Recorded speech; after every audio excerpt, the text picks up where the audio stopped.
Every day, Want quality and free information on search engine optimization? Click on the link found in the description of this video. Click now. billions of people come here with questions about all kinds of things.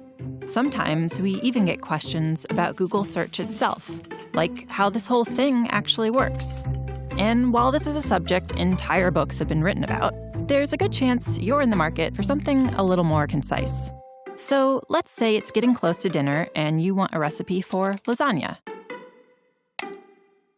You've probably seen this before, but let's go a little deeper.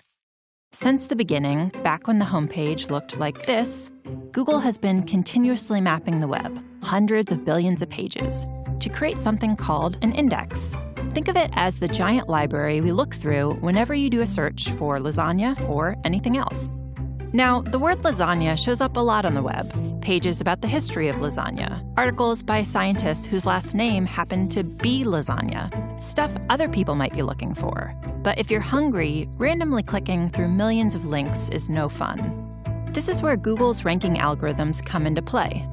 First, they try to understand what you're looking for, so they can be helpful even if you don't know exactly the right words to use or if your spelling is a little off. Then they sift through millions of possible matches in the index and automatically assemble a page that tries to put the most relevant information up top for you to choose from. Okay, now we have some results. But how did the algorithms actually decide what made it onto the first page? There are hundreds of factors that go into ranking search results, so let's talk about a few of them. You may already know that pages containing the words you search for are more likely to end up at the top. No surprise there. But the location of those words, like in the page's title or in an image's caption, those are factors too. There's a lot more to ranking than just words. Back when Google got started, we looked at how pages link to each other to better understand what pages were about and how important and trustworthy they seemed. Today, linking is still an important factor. Another factor is location, where a search happens. Because if you happen to be in Ormea, Italy, you might be looking for information about their annual lasagna festival. But if you're in Omaha, Nebraska, you probably aren't. When a web page was uploaded is an important factor too.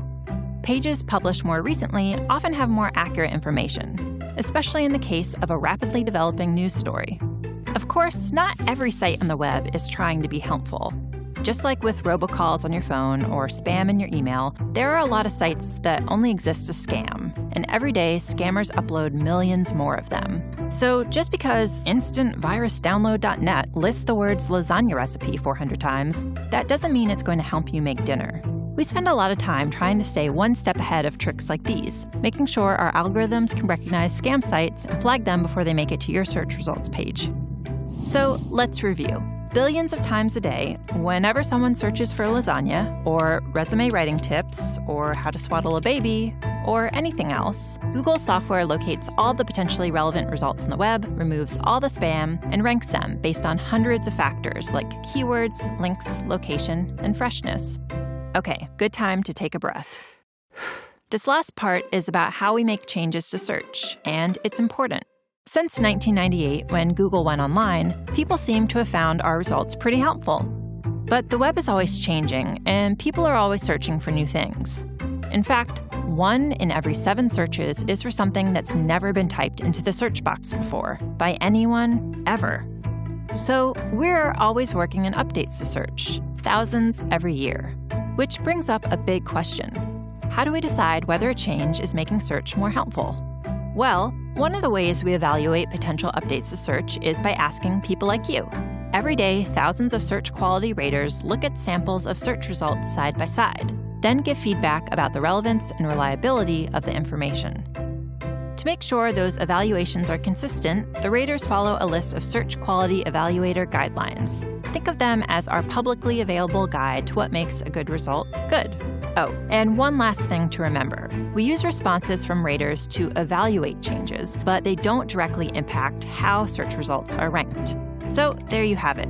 Every time you click search, our algorithms are analyzing the meaning of the words in your search, matching them to the content on the web, understanding what content is most likely to be helpful and reliable, and then automatically putting it all together in a neatly organized page designed to get you the info you need.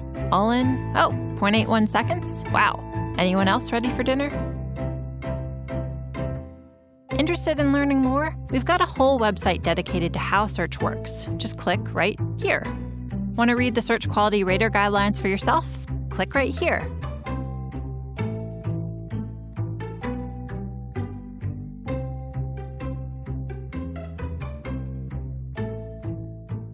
Want quality and free information on search engine optimization? Click on the link found in the description of this video. Click now.